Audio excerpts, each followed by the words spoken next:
같이 함께 드리는 시작 기도 우리 화면 보시면서 우리 한 목소리로 기도드립니다. 하나님, 저희에게 믿음의 공동체로서 주님의 말씀을 배울 수 있는 시간을 주심에 감사합니다. 진리의 하나님, 우리가 하나님의 말씀으로 거듭나게 하여 주시옵소서. 하나님, 우리가 주님의 말씀을 배우는 목적은 우리가 주님의 말씀에 순종하고 말씀을 실천하여 그리스도인의 성숙한 제자가 되는 것입니다. 하나님, 주님의 말씀을 통해서 예수 그리스도의 성결하고 성화되고 성숙한 제자로 성장하게 하소서. 우리 주 예수 그리스도의 이름으로 기도합니다. 아멘. 자, 구약개강 우리 계속해서 이제 구약을 지금 배우고 있습니다. 이제 몇 번 안 남았죠? 네. 꾸준히 오신 분들은 몇 가 남았어요 이제? 네가 남았습니다. 네. 한 번도 안 빠지신 분은 이제 빠지신 분들은 다시 이렇게 그 보충 수업을 토요일날 계속 할 거니까요. 예를 들어 배우정 집사 같은 분들은 처음부터 다시 요청이 있기 때문에 제가 다른 날은 도저히 시간을 낼 수가 없어요. 그래서 아무래도 토요일날 계속해서 그래서 주보에 광고를 계속 낼 겁니다. 네, 그러니까, 예. 근데 그 신구약 중간비는 언제 하실 거예요? 신구약 중간비는 여기 붙어 있어요. 여기 있죠, 여기. 마지막 과에. 네. 여러분 그 책을 보실 때 웰컴 책을 보실 때 항상 목차를 쫙 보세요. 그래야지 이게 여기 보면은 목차가 있잖아요. 목차를 쫙 보시면은 처음 여기 보시면 목차를 보면 이렇게 돼 있구나. 네. 자, 디모데후서 3장 14절 우리 같이 화면 보시면서 읽어봅니다. 시작. 너는 배우고 확신한 일에 거하라. 아멘. 예. 이 우리가 말씀을 배우고 확신한 일에 거해야 하는 것입니다. 우리가 세 가지의 목표를 갖고서 이 말씀을 우리가 트리니티 성경학교를 하고 있습니다. 첫 번째, 시작. 믿음의 확신, 성경을 읽고 배움으로써. 둘째, 충성스러운 제자되기, 말씀을 실천함으로. 셋째, 성숙한 제자되기, 말씀에 순종함으로. 계속해서 여러분 이 도표는 머리에 잘 넣어 놓으시기 바랍니다. 하나님의 말씀이 살아있고 활력이 있다는 뜻은 무엇인가? 다시 말해서 하나님의 말씀이 살아있게 하고 내 삶에 하나님의 말씀이 살아있고 활력이 있게 하려면 어떻게 해야 되느냐라고 하는 것입니다. 우선 히브리서는 하나님의 말씀에 대한 정의를 내리고 있죠. 히브리서 4장 12절 같이 읽어봅니다. 시작. 하나님의 말씀은 살아있고 활력이 있어 좌우의 날선 어떤 것보다 예리하여 몸과 영과 및 관절과 골수를 찔러 쪼개기까지 하여 또 마음의 생각과 뜻을 판단하나니. 아멘. 자, 이렇게 하나님의 말씀이 살아있고 활력이 있게 하려면 어떻게 해야 된다? 자, 가운데 성경이 있어요. 성경에는 뭐가 있다? 처음에 사실은 뭐를 얘기해요? 사실은 뭐를 얘기해요? 무슨 말씀? 그렇죠. 성경 안에 기록된 하나님의 말씀이 사실이에요. 그 다음에 그 사실을 갖고 어떻게 해요? 해석을 하죠. 그걸 의미라 그래요. 그리고 그 해석한 거를 어떻게 해요? 적용한다라고 하는 거는 실천한다는 거죠. 그래서 제가 그 의사의 비유를 들었죠. 잘 기억하세요. 의사. 내가 아파서 의사한테 가요. 그러면 의사가 처음에 하는 게 뭡니까? 웰컴. 오늘부터 들어오셔. 그러면은 원사님, 우리 대 집사님이 지금 오늘 6가서부터 들어왔으니까 이분은 1, 2, 3, 4, 5가를 나중에 해야 되고 그 다음에 따진 거 계속 하는 거. 자, 그러면은 의사한테 갔어. 혹시 내가 몸이 아파서 의사한테 가서 의사한테 내가 어디 아프다 이렇게 이야기하는 거는 여기에 어디에 해당해요?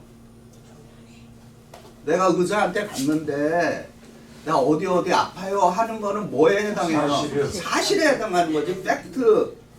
그러면 이제 의사는 그 팩트를 놓고 뭘 해요? 진찰을 하죠. 그거는 여기에 어디에 해당해요? 의미에 해당하는 거죠. 해석, 의미가 해석이죠. 해석, 아 그렇구나 해석을 해. 근데 의사가 하는 일이 거기서 딱 끝나면은 어떻게 해석나? 내가 지금 병원에 가서 아파 죽겠는데 가서 의사가 아 그렇군요. 아 이랬습니다 하고 그거까지만 딱 끝냈어. 그러면 어떻게 돼요? 그렇지. 그건 뭔 의미가 있어? 의사한테 가는 궁극적인 목적은 뭐예요? 의사가 뭐 해줘야 돼요? 처방은 어디에 해당해요? 적용이 해당하는 거죠. 처방이 그렇게 적용을 해줘야 돼. 근데 처방을 해줬는데 그 처방대로 살아가느냐 안 살아가느냐 하는 거는 누구 책임이에요? 내 책임인 거죠. 의사가 요거 이렇게 또박또박 시간을 맞춰서 하루에 한 번 뭐 두 번 먹어야 됩니다 라고 했는데 약은 받아오고 안 먹으면 어떻게 되는 거예요? 꽝이지 꽝. 그 꽝은 뭐예요?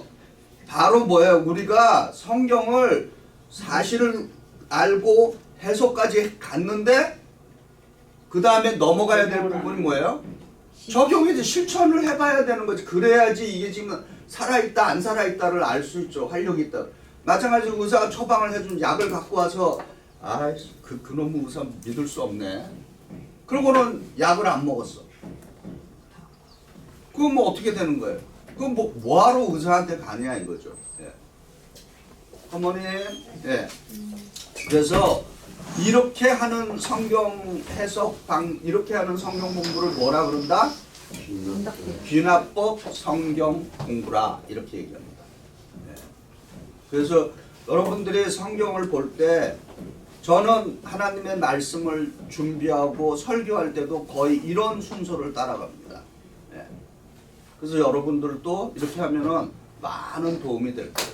그런데 성경은 너무너무도 많은 무궁무진한 그 흔히 말해서 자원의 비유를 리소스에 비유하면은 캐도 뭐예요? 고갈되지 않는 힘이 거기에 담겨 있습니다. 자원이 담겨 있어요. 예. 캐도. 근데 모든 자원은 뭐예요? 어느 정도 쓰다 보면은 고갈이 되잖아요. 더 이상. 그래서 뭐예요? 폐광들이 생기는 거 아닙니까? 더 이상 쓸모 없게 되는데. 근데 하나님의 말씀은 캐도 고갈이 된다 안 된다? 무궁무진하게 예, 무진장 무한대로 있어요.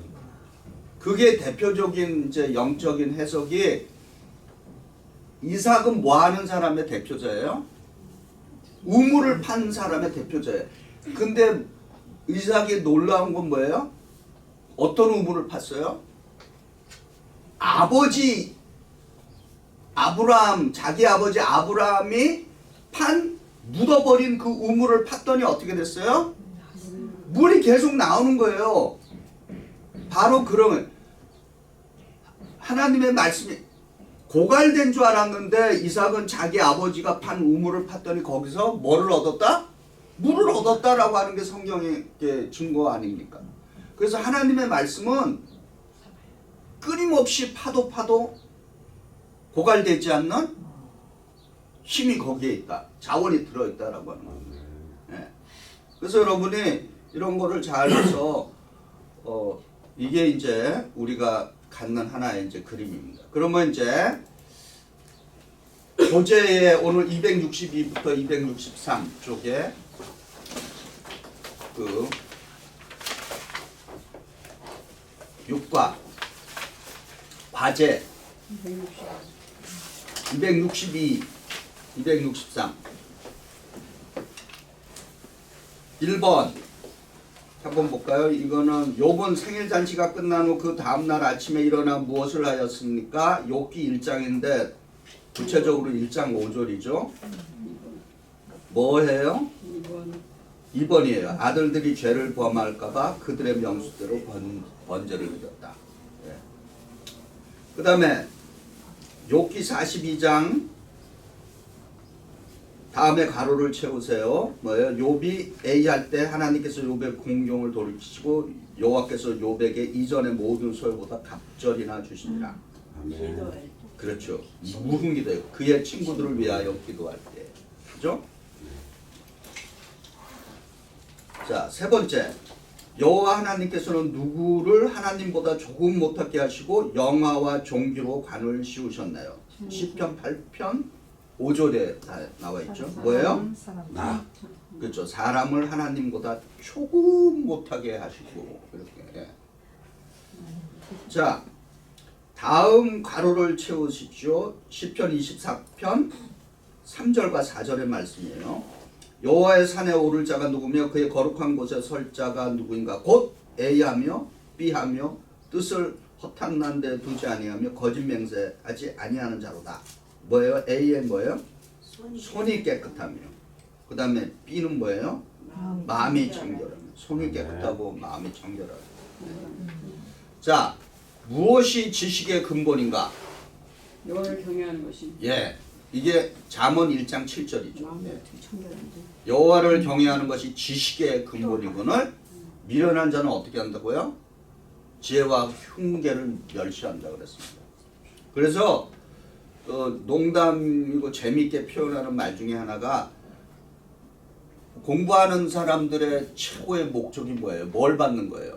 만약에 내가 공부도 하고 올레이 올레이도 있고 그 다음에 이제 대학원까지 가서 대통령 시험 박사학위까지 받으면 박사학위까지 학위를 받는 거죠.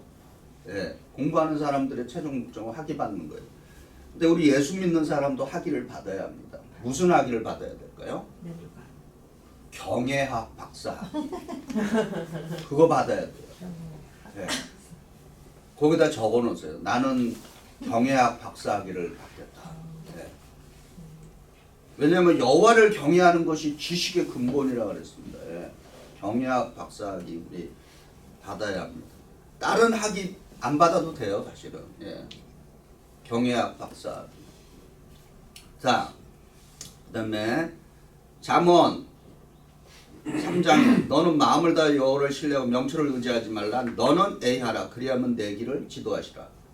뭐예요? 예, 그죠. 범사의 글을 인정하라. 예.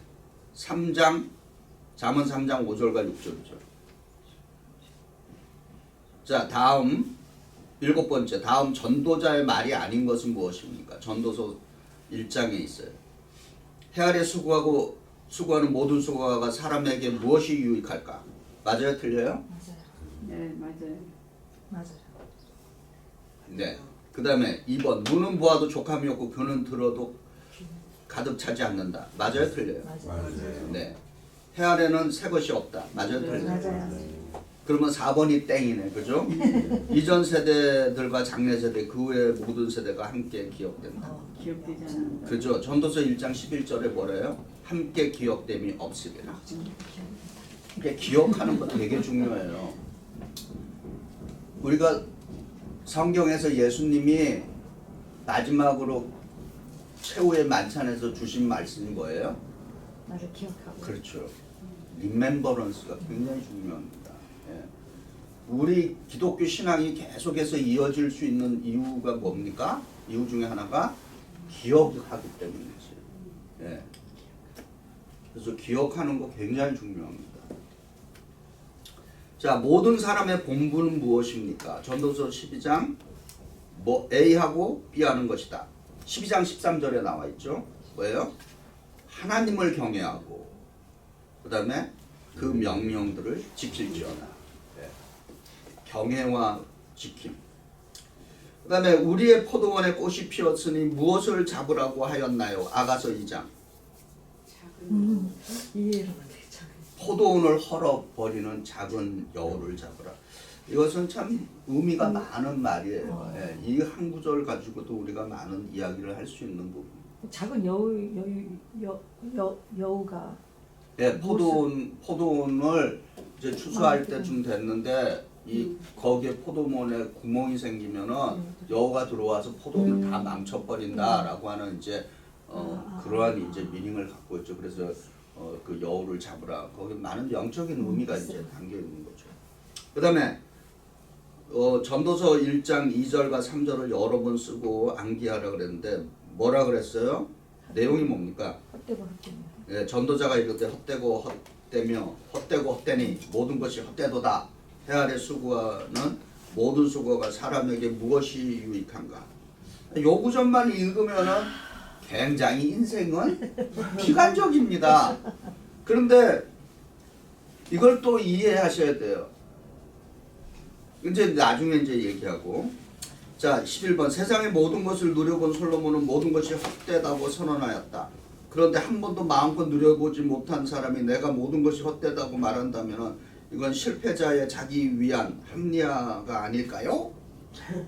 저 그 질문을 한번 이제 여러분 생각해 보시고.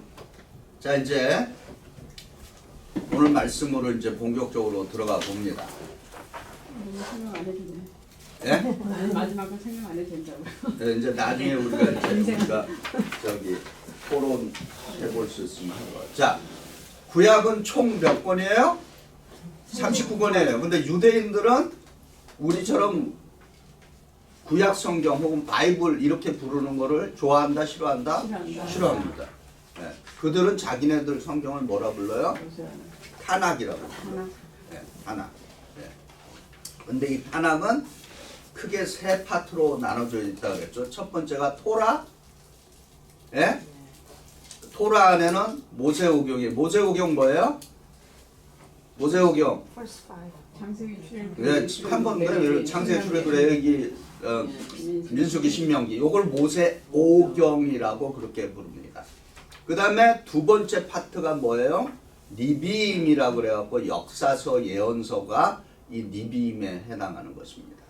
자, 그래서 그러니까 토라, 니비임, 그 다음에 케투빔이라고 하는 우리가 다른 말로 성문서라고 그러고 시가서라고 부르는 그리고 지혜서라고 부르는 내용이 거기에 담겨 있습니다. 그래서 오늘은 우리가 지혜서에 대한 이야기를 하고자 합니다.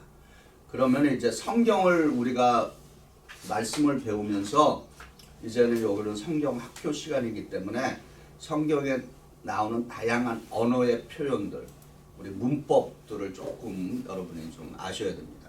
성경 읽어보시면 알지만은 우선 지규라고 하는 그 표현이 있습니다.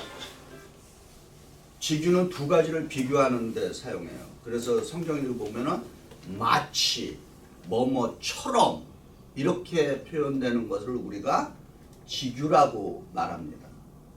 예, 이해하시죠? 지규. 그러면은 구체적으로 마태복음 13장 44절입니다.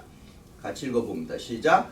천국은 마치 밭에 감추인 보화와 같으니 사람이 이를 발견한 후 숨겨두고 기뻐하며 돌아가서 자기의 소유를 다 팔아 그 밭을 사느니라. 아멘. 요런 표현을 지규라 이렇게 말합니다. 지규. 네. 그 다음에 지규만 있는 것이 아니라 은유가 있습니다. 메라포. 두 가지는 같이 않지만 서로 비교해서 어떤 이미지를 우리로 하여금 갖게 하는 거예요. 그 대표적인 것이 시편 23편이죠. 여호와는 나의 목자시니. 사실 여호와 이 은유를 사용함으로써 우리에게 뭐를 가르쳐줘요? 여호와는 어떤 분과 같다? 목자와 같은 분이라고 하는 것을 우리에게 심어주는 겁니다. 이런 거를 우리가 메타포라고 얘기합니다. 지규, 은유.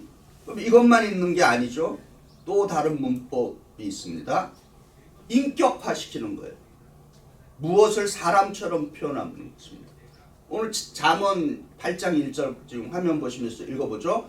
지혜가 부르지 아니하느냐, 명철이 소리를 높이지 아니하느냐. 아멘.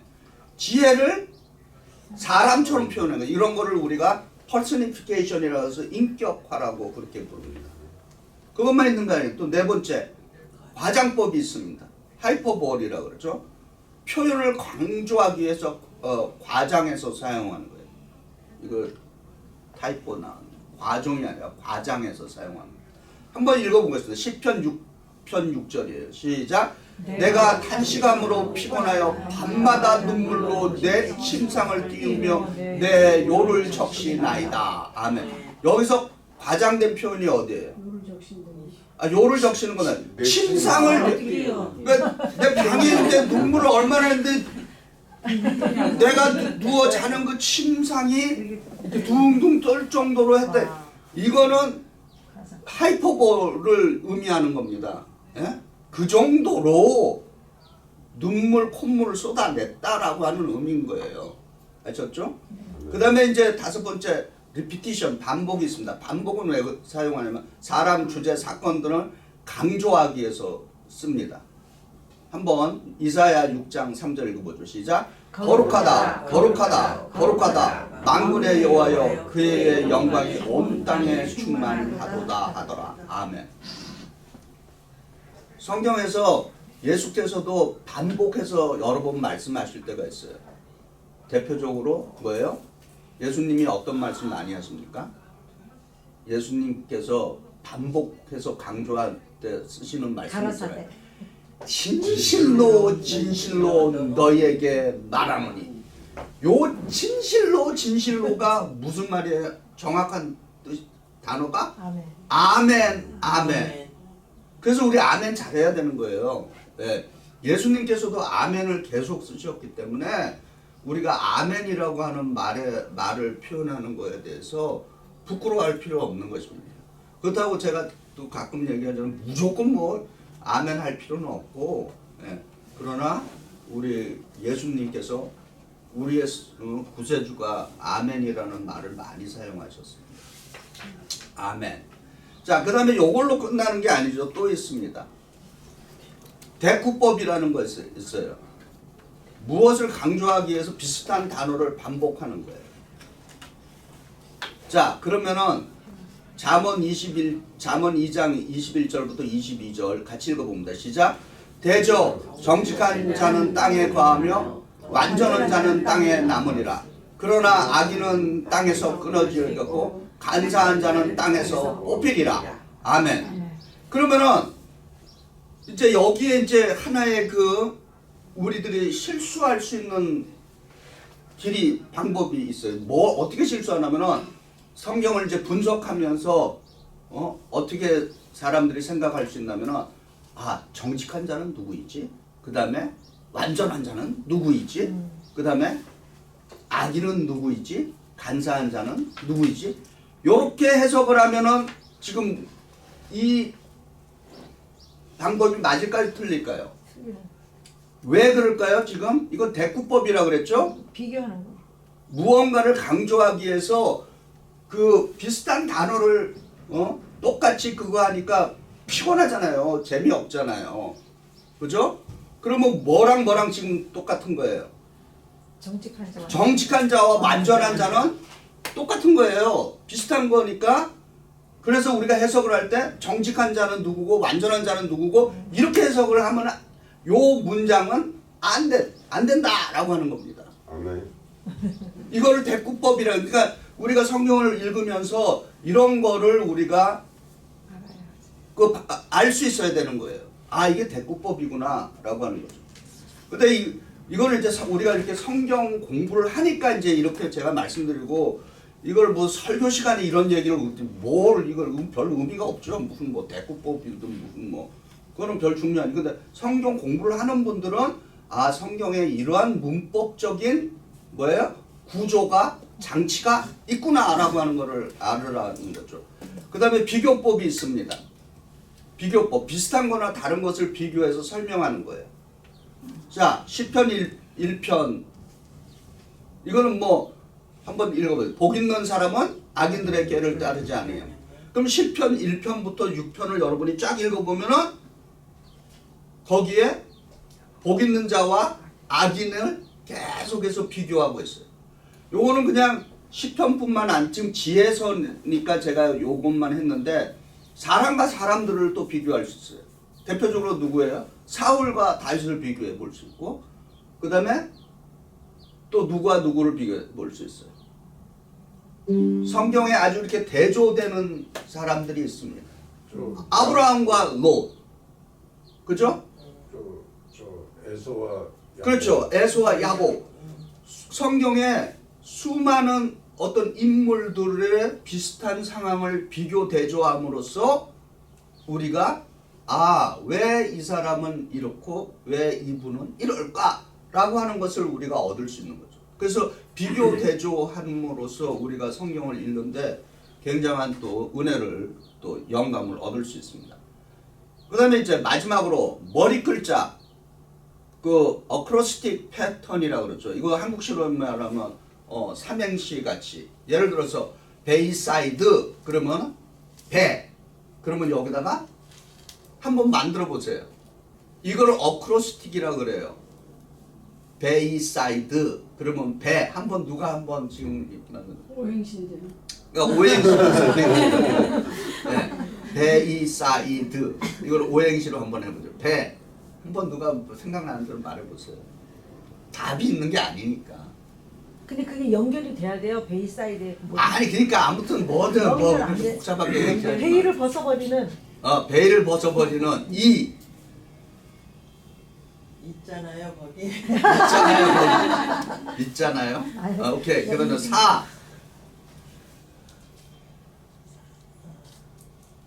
한번 생각해 보세요. 사실은 말이죠. 사실은 말이죠. 그다음에 이 근데 또 있네. 이가 또 있어요. 나 생각나는 머리에 뭐 복잡하게 그냥 떠오르는 대로 한번 얘기해 보세요.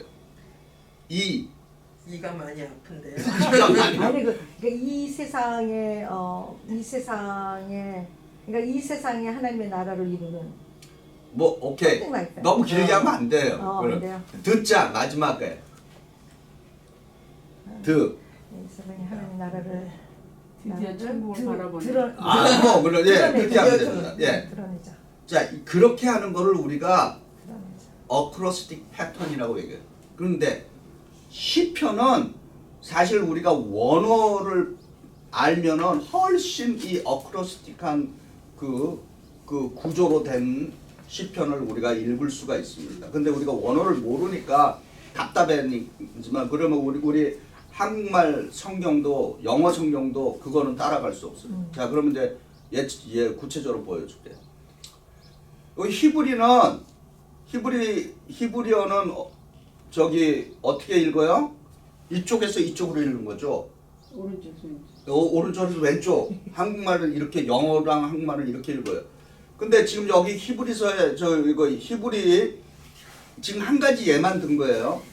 이 시편의 150편 안에는 이 어크로스틱으로 이렇게 성경을 시편이 나가는 것이 여러 장이 있습니다. 근데 그 중에 이제 한 예를 제가 지금 갖고 온 거예요. 여기 지금 빨간 줄 보이죠? 밑에? 네. 요게 히브리어의 첫 번째 단어예요. 히브리어의 첫 번째 단어 알렙이라고 하는 단어입니다. 우리 영어로 말하면 알파에 해당하는 A에 해당하는 알렙. 그 다음에 두 번째 단어예요. 그게 뭐예요? 알렙베트라고 하는 단어입니다. 그 밑에 두 번째 줄이 세 번째 알렙베트 다음에 세 번째가 김멜이라고 하는 알파벳이에요. 세 번째. 우리 영어로 말하면 ABC. 네? 우리 한국말로 가나다 이런 식으로. 그 다음에 알렙베트 김물 마지막 네 4절 옆에 있는 게 이게 달렛이에요.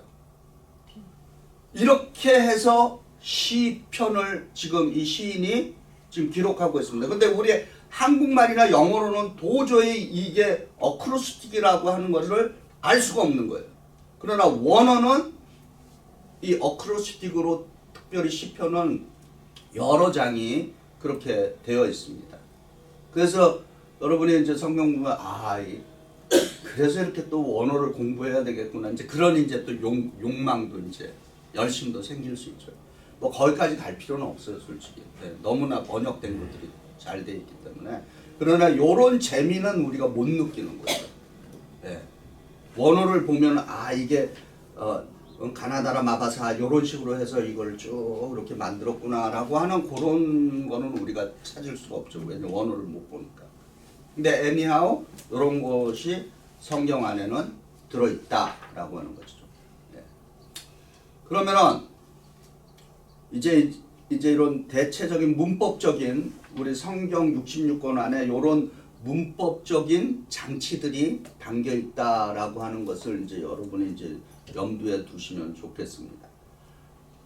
그러면은 다양한 우리가 성경 이제 지혜서의 목 우리 전체 오늘 해놓은 게 이제 지혜서라고 이제 부르는 거죠. 영어로는 wisdom 리터러처다 이렇게 이제 부르고 있습니다. 목적이 뭐냐? 여러분 교재 이제 127쪽에 보면 나와 있어요. 나중에 한 번 더 보시고 우리 같이 화면 보시면서 읽어봅니다. 시작.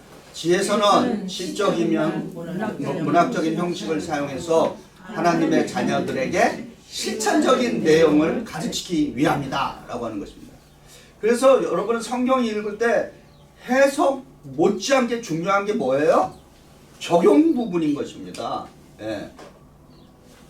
해석이 된 것은 반드시 적용으로 넘어가야 되는 거예요.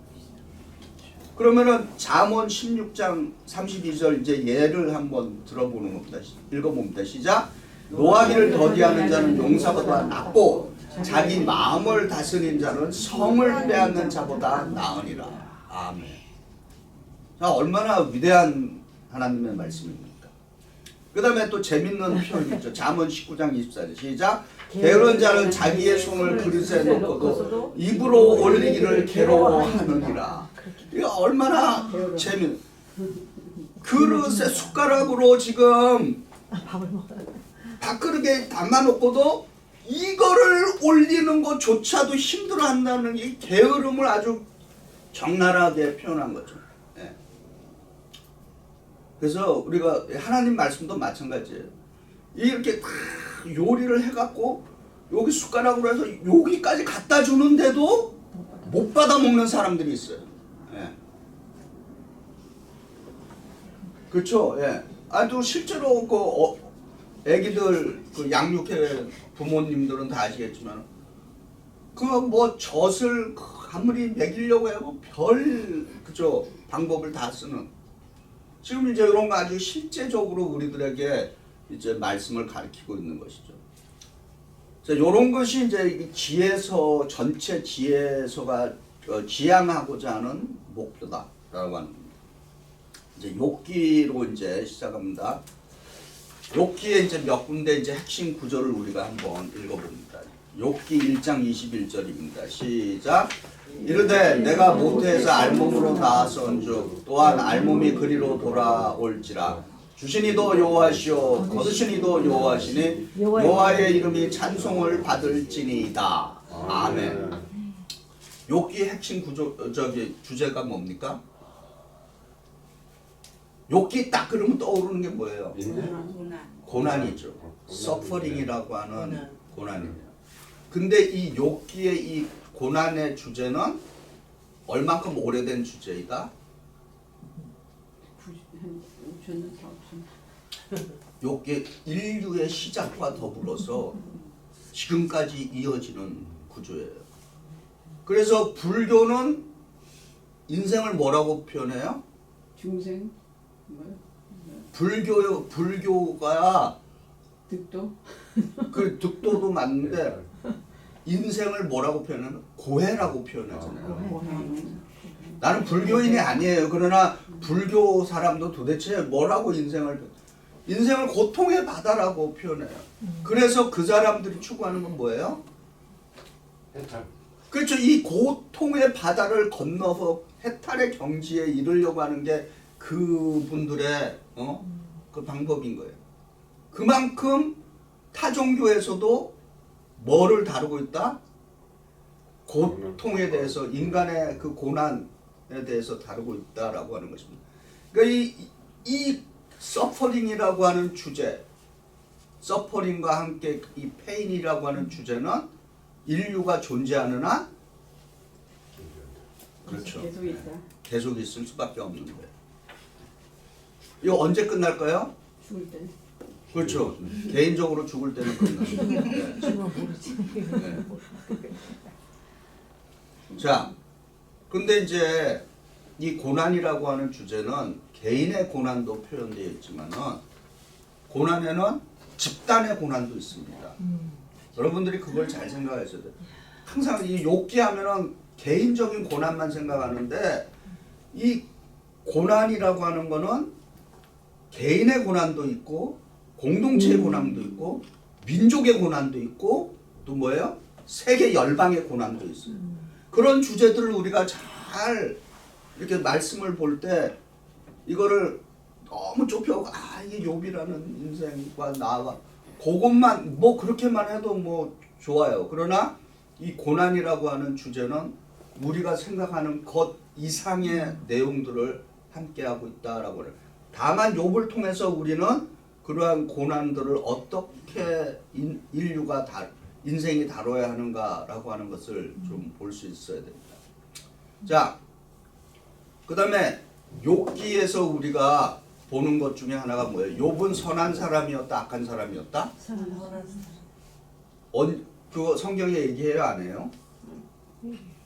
욥은 동방에서 의로운 자라라고 성경이 딱 선포를 하고 나가잖아요.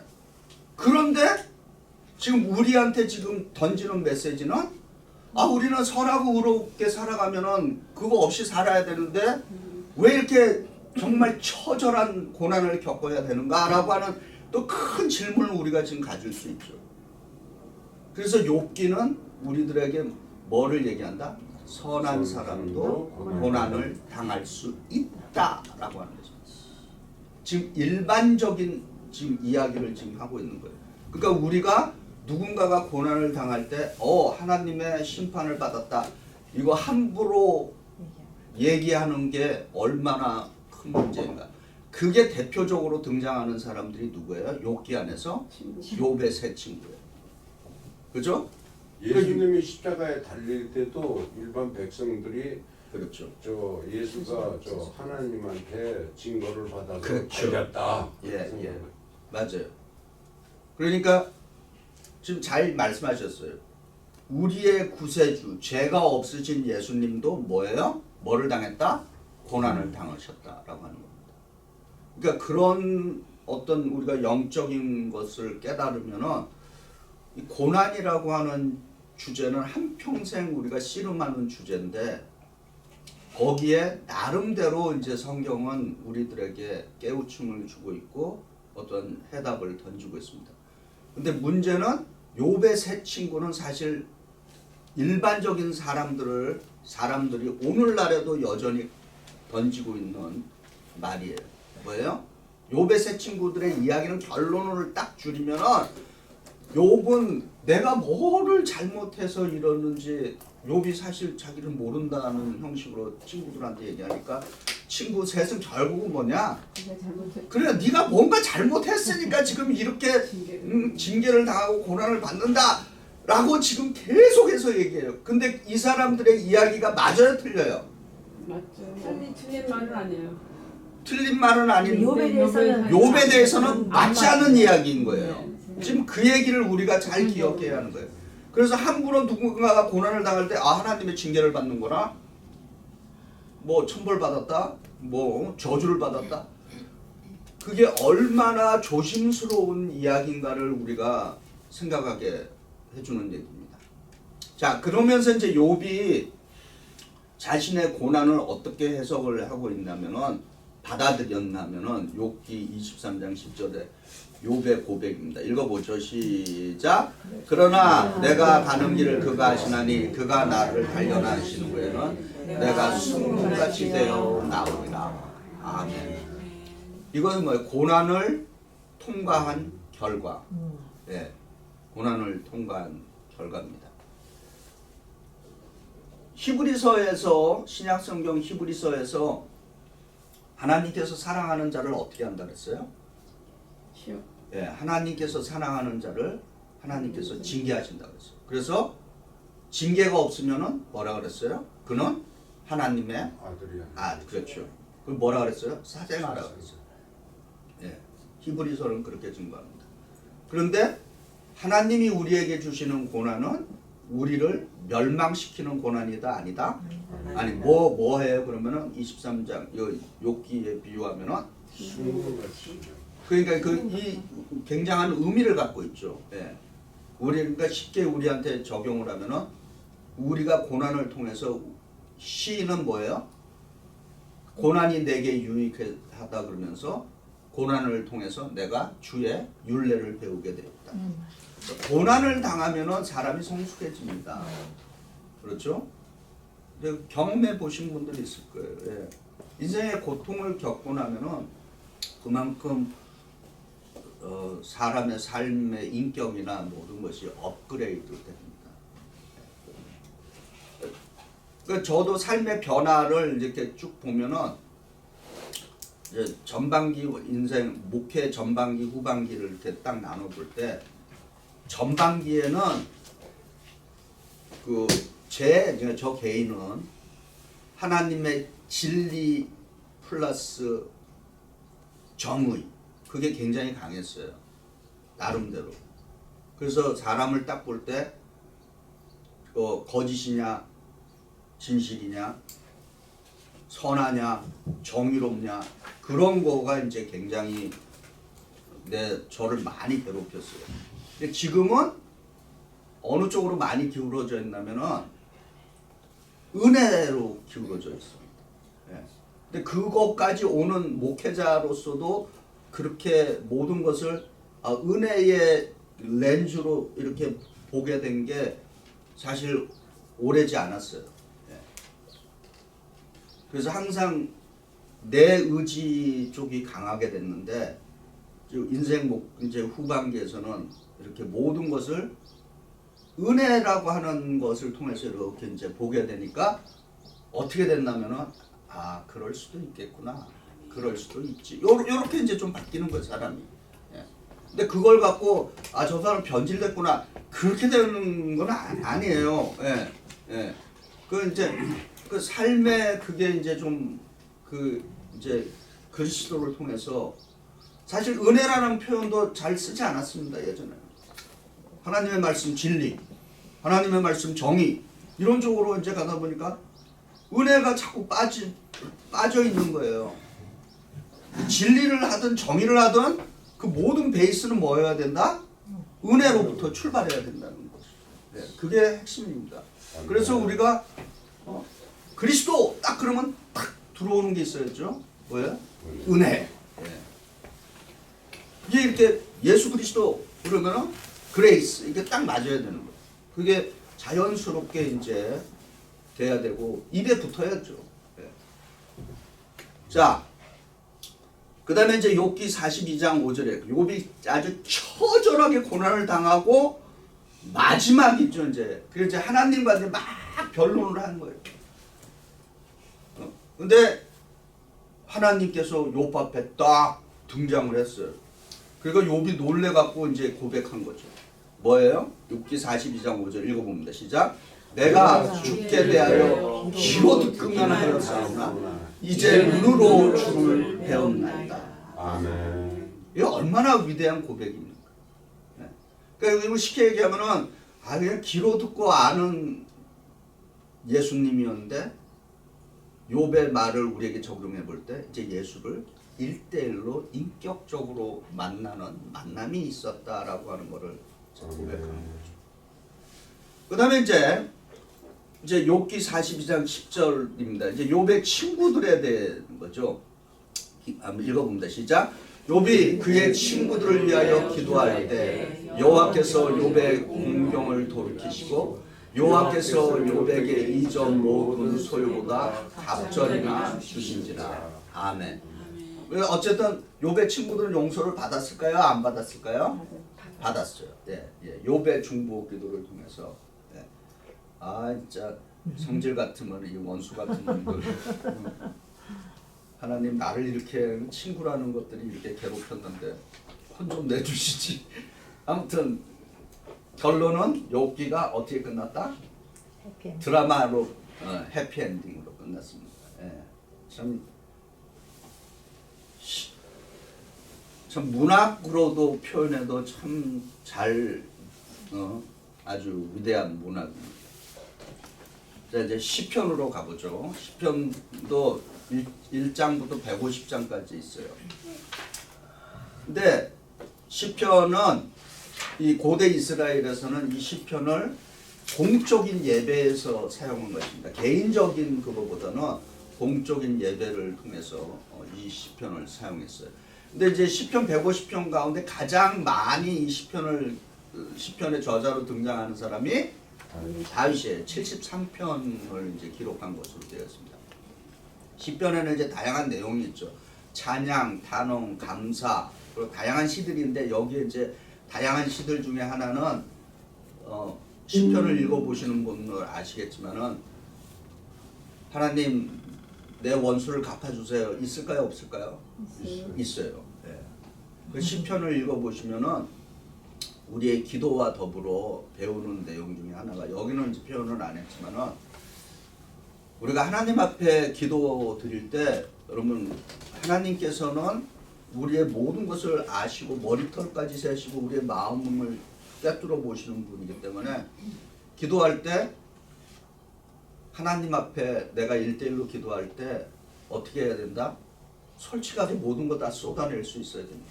그러면은 한번 생각해 보세요. 하나님 저 죽일 놈 저 원수 갚아주세요. 그렇게 하고 여기가 이제 중요합니다. 요 포인트가 시편의 시인이 하나님 제단에 가서 하나님 그 XX 내가 오늘 때려 죽이겠습니다. 뭐 이렇게 이제 기도를 했어요. 그러면 이제 가서 시인이 그 만나서 때려 죽였을까요? 안 죽였을까요? 죽이면 안 되죠. 그렇지. 기도는 내가 그렇게 했다 할지라도 저게 해답이에요. 그 표현은 뭐냐? 하나님 앞에 기도할 때 격식차리지 말라라고 하는 거예요. 내 원통함 그거 다 하나님 앞에 쏟아내라는 거예요. 정직하게. 그런 의미가 있는 거지. 내가 하나님 진짜 견딜 수 없습니다. 이 원수를 내가 갚겠습니다. 이제 이렇게 기도했다 그래가지고 가갖고 원수 갚으라? 아니다. 그거는 아니라는 거죠. 예. 그러니까 내가 이렇게 기도했으니까 그렇게 실천한다. 그렇게 하는 건 아니에요.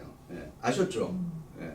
그러나 하나님 앞에는 모든 것을 감춤 없이 쏟아내야 된다. 예. 그렇게 하면은 무슨 일이 생겨요? 하나님께서 위로해 주십니다. 예. 자, 우리 시편 133편 1절부터 3절 같이 읽어봅니다. 시작.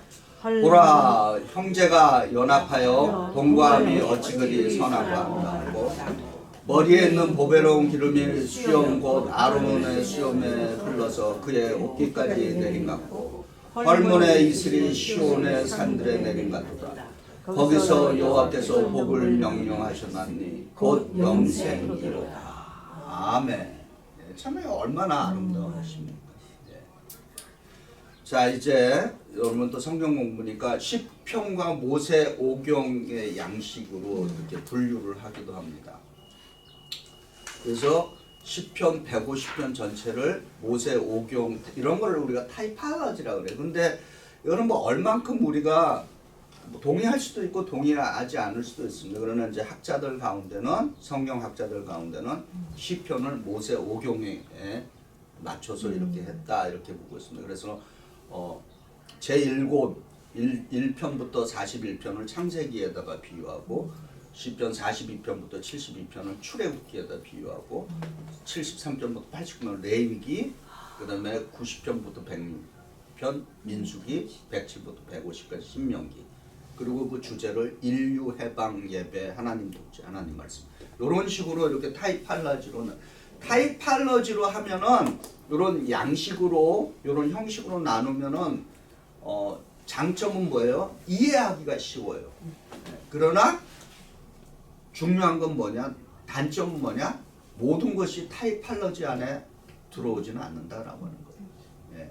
그래서 이런 식으로 이렇게 이렇게 탁탁 두부 잘라서 착착착착 편하기는 한데 쉽고 편하기는 하지만은 그러나 거기에 더 세밀한 것들이 더 들어있기 때문에 이해하기 쉬운 구조이지만은 단점은 모든 것을 다 그렇게 처리하는 데는 맞지 않을 수도 있다라고 하는 것입니다. 그러나 이제 이런 구조를 이제 갖는 것도 이제 여러분이 이해하시면 도움이 됩니다.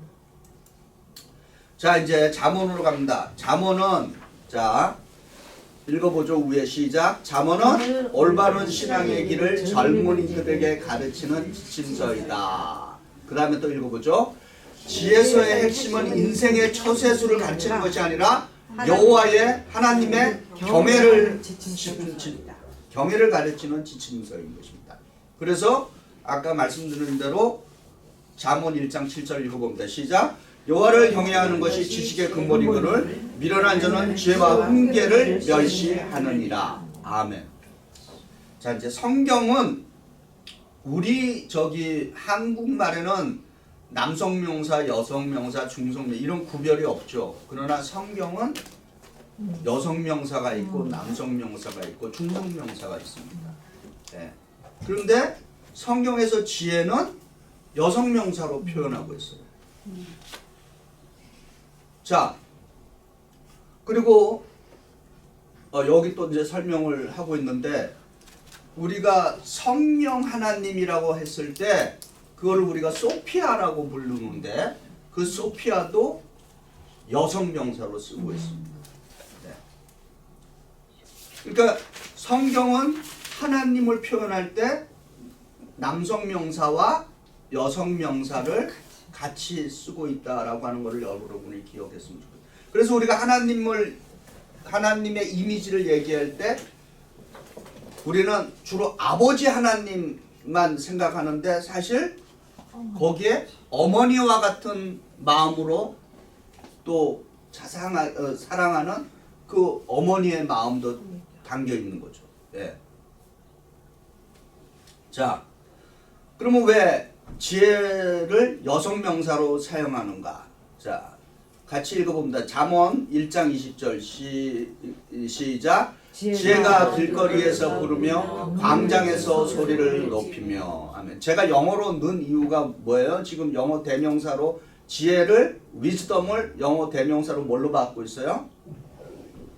Wisdom calls aloud in the street. she. 여기 she가 뭐예요? 지혜죠. 그 다음에 her voice는 뭐예요? 지혜의 소리죠. 예. 그러니까 여성 명사로 지금 표현하고 있다라고 하는 것을 우리 한국말에서는 그런 구별이 안 되는데 영어나 히라보 히브리어는 남성, 여성, 중성 구별이 가능하다라고 하는 것입니다. 그 다음에 요한복음 1장 1절이죠. 읽어봅니다. 시작. 태초에 말씀이 계시니라 이 말씀이 하나님과 함께 계셨으니 이 말씀은 곧 하나님이시니라. 아멘. 여기서 하나님의 말씀은 무슨 사물이라 그런 물건이 아니에요. 하나님 말씀이 인격이에요. 그래서 여기서 말하는 말씀을 우리가 히라보로 로고스라고 표현을 합니다. 근데 로고스는 남성 명사다, 여성 명사다? 여성 명사로 표현하고 있습니다. 네. 그래서 우리가 성경 우리말로는 그게 구별이 안 되지만 이미지는 우리가 우리말로도 충분히 찾아낼 수 있죠. 하나님은 아버지와 같은 엄격하신 모습도 있지만은 어머니와 같은 그러니까 그 시편의 시인은 뭐예요? 암탉이 병아리를 그거는 암탉을 뭐에 표현한 거예요? 하나님의 모습으로 표현한 예, 암탉이 병아리를 품듯이 예, 어머니의 모습을 지금 갖고 있는 거죠. 자, 그래서 우리가 이 예수님을 인격적으로 만나야 된다라고 하는 것은 예수님을 무슨 물건을 하듯이 이수로 만나면 안 된다는 얘기를 하려고 하는 것입니다. 예수님을 인격적으로 펄슨으로 만나야 된다. 자, 전도서로 갑니다. 전도서 지금 이거는 우리가 개간 인트로덕션이기 때문에 이렇게 쭉 이렇게 스케치하듯이 갑니다. 전도서 읽어봅니다. 제 화면 보세요. 시작. 전도서는 히브리어 코헬렛의 뜻인 선생, 설교자 혹은 철학자를 번역한 것이다. 예. 그래서 전도서 1장 1절에 이렇게 지금 읽어봅니다. 한국말로 시작. 다윗의 아들 예루살렘의 왕 전도자의 말씀이라. 영어는 어떻게 했어요? The words of the teacher, son of David, king in Jerusalem. 근데 히브리어의 원래 뜻은 뭐라고? 코헬렛이라는. 그것을 우리말로는 선생, 설교자, 철학자 이렇게 이제 번역을 한 거죠. 자, 아까도 말씀드렸죠. 전도서는 염세주의를 가르치는 것이 아니라 전도서는 실제적인 뭐예요? 낙관주의를 가르치고 있다. 라고 하는 것입니다. 왜 그런가? 이제 이걸 보자. 전도서 1장 2절 같이 읽어보면 돼. 시작.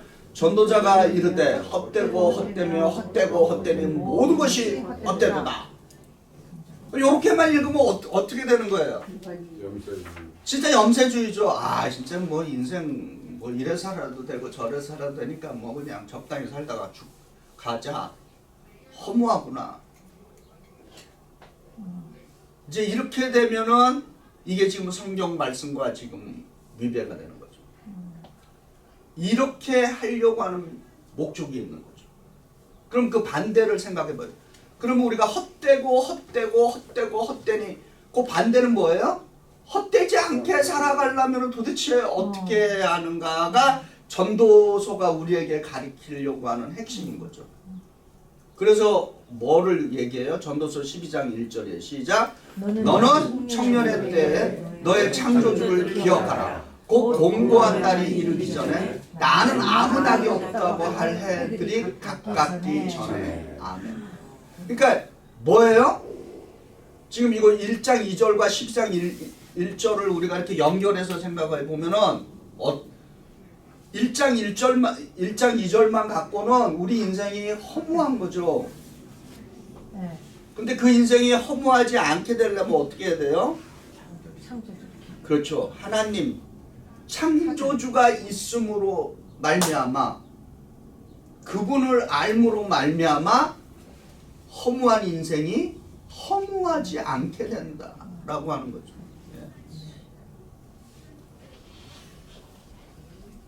그래서 여러분 한번 생각해 보세요. 왜 내 인생이 의미가 있는가? 한번 생각해 보시기 바랍니다. 왜 내 인생이 의미가 있는가? 더 좀 줄여서 얘기해, 좀 더 직접적인 질문을 하면은 예수님이 없는 내 인생은 의미가 있을까? 한번 생각해 보시기 바랍니다. 왜 내 인생은 의미가 있는가? 그리고 반대로 예수님이 없는 나 자기 개인, 나 이용보는 의미가 있을까? 이런 질문을 이제 던져보면서 해답을 해보시기 바랍니다. 자, 이제 거의 다 왔어요. 아가서. 아가서는 Song of Songs라고도 부르고 Song of Solomon이라고도 부르죠. 제후에 뭐라 그랬어요? 화면 보세요. 아가서는 그게 뭐야? 19금이면 되면 성인 갈라. 성인 영화. 애들은 저리 가라. 실제로 유대인들 전통에는 아가서는 성인들만 읽도록 했다고 합니다. 네. 자, 한번 그냥 지금 여기 다 성인들이니까 아가서 4장 5절 한번 같이 읽어봅니다. 시작. 내 두 유방은 백합 가운데 오를 먹는 쌍태 어린 사슴 같구나. 지금 굉장히 적나라하게 표현되어 있어요. 사실 읽어보면 이거보다 더 적나라한 내용들 굉장히 많이 남겼습니다. 그래서 지금은 오늘 현대에서는 이제 아가서를 우리 기독교에서 실제로 그 남녀간의 그 결혼 뭐 이런 거를 실제적인 지침서로 가리키고 있습니다. 그러나 이제 예전에는 아가서를 어떻게 이거 하나의 비유로 생각을 한 거죠. 그래서 아가서를 남녀의 사랑 이야기가 아니라 하나님께서 이스라엘 백성을 향한 하나님의 사랑 이야기다 이렇게. 그래서 하나님은 신랑이고 뭐예요?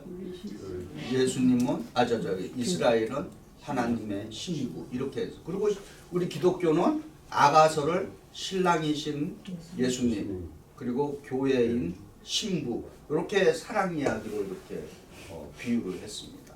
예. 근데 여러분 교구에서도 보면은 초대교회에 앵크라티즘이라고 하는 그 이단 그룹이 있어요. 이제 우리가 나중에 이제 이단에 대해서 배울 이제 초대교회 이단들에 대해서 배울 시간들이 아마 있으리라 생각하는데요. 초대교회에 수많은 이단들이 있었습니다. 그리고 지금 오늘 현재 우리 시대에 존재하는 수많은 이단들의 뿌리도 추적해 보면은 거의 초대교회와 맞닿는 이단들도 꽤 있어요. 예. 예. 그런데 이 엔크라티즘의 핵심은 뭐냐? 육은 뭐예요? 머추리얼은 다 악하다는 거예요. 그리고 영적인 거, 정신적인 거는 다 선하다. 이렇게 본 거예요. 그런데 이제 문제는 뭐냐? 하나님은 물질적인 것을 악으로 규정했는가 안 했는가?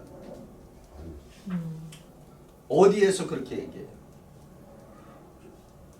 저 창세기에서 하나님께서 맞습니다. 예. 우리를 위해서 아름다운 하나님께서 천지 만물을 창조하셨죠. 그 뭐예요? 보이는 뭐예요? 그거가 물질이죠. 예, 육체적인 것들이에요. 근데 그걸 보고 하나님께서 뭐라 그래요? 보기에 좋았다. 보기에 좋았다는 거예요. 예. 악하다고 하지 않으셨습니다. 다만 그러한 물질적인 것들을 어떻게 사용하는가가 그게 이제 악을 규정하는 거죠. 예. 그죠? 근데 이 초대교회 엔크라티즘은 이 사람들의 핵심은 남녀간의 육체적인 사랑을 다 악으로 규정을 했습니다. 그래서 결혼하고 이러는 거를 또 하지 못하게 했고, 그래서 또 이 사람들이 또 좋아하는 성경 구절 중에 하나가 그 사두개인의 그 예수님과의 부활의 논쟁할 때 형제들이 7 형제가 있는데 부인은 하나인데 다 결혼 이 사람 이 한 여자와 다 결혼하고 다 죽어갖고 이제 천국으로 이제 갔는데 그러면은 천국에서 그 누구의 와이프입니까? 그랬더니 예수님이 뭐라 그래요? 예, 예. 네가 하나님의 말씀을 오해하고 있구나. 이제 그런 얘기했죠. 그리고 또 뭐를 좋아해? 이 사람들은 이제 육체적인 것들을 다 그거 하니까 사도 바울의 이런 구절을 좋아하죠. 뭐예요? 사도 바울이 하지 않는 것이 있으면 안 하는 게 자기처럼 예. 그런 거 구절들을 이제 뽑아갖고 이제 얘기를 하는 겁니다.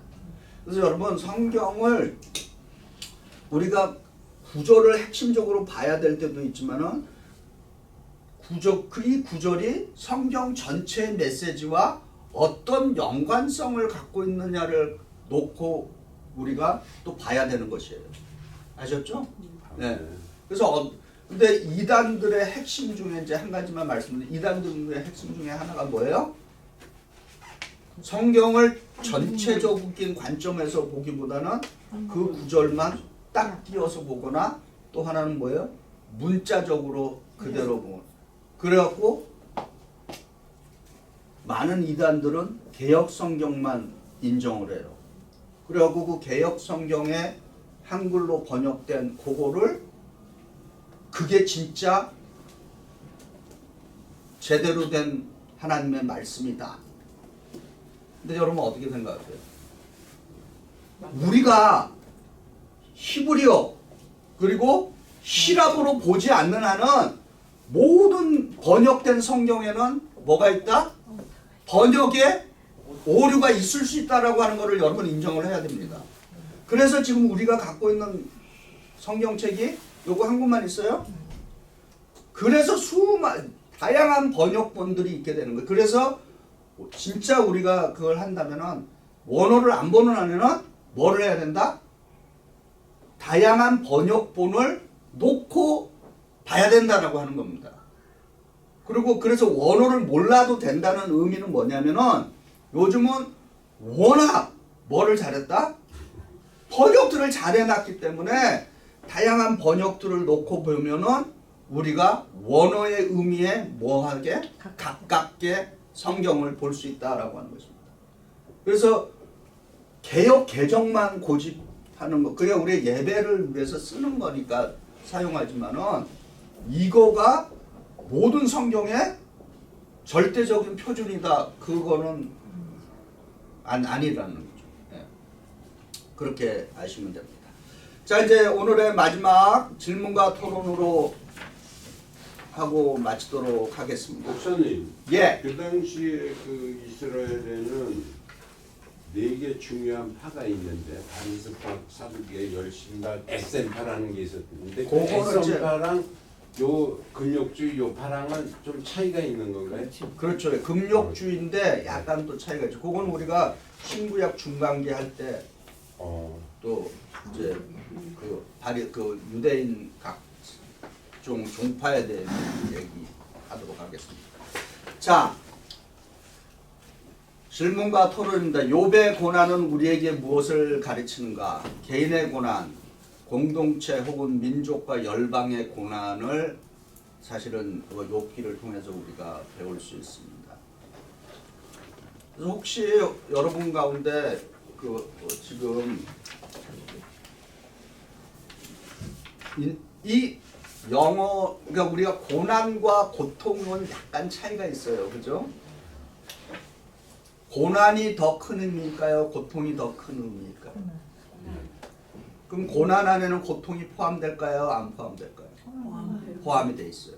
그러니까 고통이라고 할 때는 좀 피지컬한, 이모셔널한 그게 있지만은 서퍼링이라고 하는 것은 서퍼링 이 고난의 의미에는 피지컬한 것까지도 다 포함하는 전인적인 어떤 전체적인 통합된 것을 이야기할 때 우리가 고난이라는 표현을 씁니다. 그래서 우리가 예수님을 얘기할 때 예수님의 고통 이렇게 얘기하지 않잖아요. 그죠? 예수님의 고난 그 안에는 고통이 들어있다 없다? 고통이 들어있는 거죠. 예. 그래서 여러분 서퍼링과 영어로 말할 때 pain. 근데 영어는 우리가 쉽게 더 구별하죠. 여러분 페인킬러 알죠? 머리 아프고 골치 아플 때 그 뭘 먹어? 아스피린인가? 타이레놀. 근데 그거 타이레놀을 거기에 보면은 뭐라고 돼 있어요? 페인킬러 이렇게 돼 있지. 서퍼링 킬러로는 안 돼 있어요. 그죠? 그렇잖아요. 서퍼링 킬러가 아니라 페인킬러. 내 고통을 지금 내가 아픈 요 고통을 잠깐 완화시켜 준다 그럴 때 이제 그건 말이 되지. 근데 서퍼링 킬러라는 말은 안 쓰죠. 혹시 여러분 가운데 지금 고난이나 고통 가운데 있으신 분들 있죠? 없어요? 만약에 나는 지금 인생에 고통 고난 하나도 없다 그러면 여기 계시면 안 되는데. 그죠? 예. 뭐 말 못할 뭐 여기서 나누지 않을 때인데 하나님 앞에 가서 나누시고 그리고 나눔의 시간에 여러분 너무 저처럼 뭐 또 이제 여호와 야 우리 목사가 젊었을 때 어느 교인이랑 그렇게 하고 또 우리 교인들이 어떻게 네? 우리의 성경 공부의 재미를 위해서 한 얘기인데 야 우리 저 이영구 목사 젊었을 때 어느 교인한테 뭐 쌍소리 하면서 막 그랬다라 그래. 그러면 교인들이 뭐라 그래요? 아 저 목사 집에 어떻게 목사가 저 옛날 얘기는 뭐. 왜 그렇게 막 그렇게 근데 목사님 글을 쓰고 나서 지금 생각하면 많이 부끄러우세요? 그 옛날 했었어요. 아이 그럼 부끄럽죠. 예. 그리고 또 이제 제가 그렇게 이제 막 저랑 개판 싸우고 한 사람 중에 한 분이 결국에 이제 장로가 됐어요. 예. 근데 그분이 이제 뭐가 깨달음이 있었는지 한 여러 해 전에 저한테 전화가 왔어요. 어떻게 제 전화번호를 찾았더라고요. 그래서 뭐라 그러는지 아세요? 목사님, 제가 목사님 처음 만났을 때 너무 괴롭힌 게 이제 참 후회가 되네요. 미안합니다. 그러잖아요. 그래서 내가 저도 너무 경험이 없어서 좀 죄송. 그런 전화를 받았어요. 네, 그런 사람도 있고 여전히 저에 대해서 저것도 진짜 별로 하고 있는지 뭐 그런 사람도 아마 있을 거예요. 예. 근데 아무튼 저한테 그렇게 전화를 해주니까 그분에 대해 그분과 저에 대한 그 앙금이 이렇게 딱 뭐 그런 저는 잊었어요 솔직히. 그러니까 잊었는데 또 그렇게 그런 전화를 또 받은 경험이 있습니다. 자. 욥의 세 친구를 통해서 누군가 고난을 당할 때 우리는 어떻게 해야 하는가? 기도하는 방법밖에 없는 것 한번 이게 이제 우리 요한복음 9장 2절 이 내용 아시죠? 한번 읽어봅니다. 시작. 제자들이 물어 이르되 납비어 이 사람이 맹인으로 난 것이 누구의 죄로 인함이니까 자기니까 그의 부모이니까. 그 스토리 아세요? 하나님의 영광을 위해서. 그렇죠. 하나님의 이제 내용은 그거죠. 그래서 우리가 함부로 어떤 사람의 어려움에 대해서 이야기하기가 쉽지 않고, 그러나 고난당하는 사람이 있을 때 이거를 이론적으로 풀어서는 안 됩니다. 정죄하기보다는 위로해주는. 예. 그 예를 들어서 그거죠. 저는 이제 그런 얘기 들을 때 목회자로서 좀 분노가 나는 게, 무슨 이제 자연재해를 입고 막 이랬을 때 어떤 목사들은 하나님이 뭐 심판했다고 그렇게 근데 그게 성경적으로 얼마나 모순된 얘기예요? 뭐예요? 또 예수님이 뭐예요? 뭐라고 얘기하신 기억나세요? 실로에서 사람들이 그 망대가 무너져가 죽었다는 얘기를 하시잖아요. 그래서 뭐라 그래 그 이야기에서? 그들이 너희들보다 죄가 더 많아서 그렇게 된 줄 아느냐? 그렇게 얘기하시잖아요. 그러니까 그런 성경을 우리가 쭉 이해한다면은, 그러면 이제 그렇게 접근하는 거는 사실 말도 안 되고, 그런 사람, 그렇게 해서 이제 누가 그런 식으로 고난을 당하고 있다, 고통을 당하고 있다. 그러면 우리가 해야 될 일은 뭐예요? 기도하고, 그 다음에 도울 수 있으면은 도와야 되는 거예요. 그게 고난당하는 이들과 함께할 사람들에 대한 우리들의 자세인 거지. 누가 고난을 당하니까 저희 이론적으로 따져갖고 이래서 이렇게 좋구나. 물론 그런 인간들도 있을 수 있죠. 예. 그러나 대체적으로 우리가 고난당할 때, 누군가가 심하게 지금 고난당하고 있으면 우리는 기도하면서 무언가를 도와줄 수 있는가, 그거를 실제적으로 생각하는 것이 크리스천의 자세인 것입니다. 예. 누가 벌을 받았냐 안 돼, 그거는 차후의 일이고, 실제로 할 일은 그렇다. 그리고 욥의 세 친구들, 대부분 우리는 욥의 세 친구들에 해당해요. 그죠? 우리가 고난 당할 때 나름대로 어떤 그 justification이 있잖아요. 그러나 하나님 앞에서는 이 욥의 세 친구들의 모든 것들이 다 틀렸다라고 하는 것이 성경의 이야기입니다. 그래서 같이 있고 위로해주고 같이 눈물 흘려주고 좀 도울 수 있는 거는 돕고, 그게 고난당하는 사람들과 함께하는 일이라고 봅니다. 자, 마지막으로 다음 주입니다. 다음 주 토요일은 포로기 이전의 예언서들이에요. 포로기 이전이라면 언제를 얘기해요? 바벨론 포로. 북이스라엘 바벨론 포로. 네? 어디가 먼저 멸망해요? 북이스라엘이 먼저 멸망하고 후에 이제 남유다가 멸망하죠. 그 이전, 그러니까 멸망 직전의 이야기들이에요. 이사야, 호세아, 미가, 예레미야, 아모스에 대해서 이제 다음 주에 우리가 배웁니다. 자, 마지막으로 우리 이제 기도드립니다. 그리고 다음 주에는 정각 10시에 했으면 좋겠어요. 왜냐면은 금요일 저녁에 밤에 저희가 우리 미국 해중 장례식이 있어요. 그리고 토요일 날 1시까지 장지에, 지금 현재는 제가 그렇게 기억하고 있는데 아마 이번 주에 정확하게 알아서 제가 알려드리겠습니다. 그래서 또 빠지면 안 돼서 제가 계속 지금 이렇게 하니까 정시에들 좀 와주시길 부탁합니다. 자, 우리 함께 드리는 마치는 기도로서 오늘의 제6과 트리니티 바이블 스타디를 마치겠습니다. 같이 기도드립니다. 지혜 하나님, 저희를 주의 자녀들로 불러주셔서 영광과 감사를 드립니다. 지혜 하나님, 우리의 마음을 주님의 성령의 지혜로 채워 주소서. 지혜 하나님, 우리가 주님의 지혜를 실천하는 삶을 살게 하소서. 지혜 하나님, 해 아래서 하나님 없는 인생은 헛됨을 깨닫게 하여 주시고, 우리가 하나님을 경외함으로써 예수 안에서 우리의 인생이 보람이 있고 의미와 기쁨이 있게 하여 주시옵소서. 우리 주 예수 그리스도의 이름으로 기도드립니다. 아멘. 할렐루야. 하나님께 영광의 박수. 감사합니다.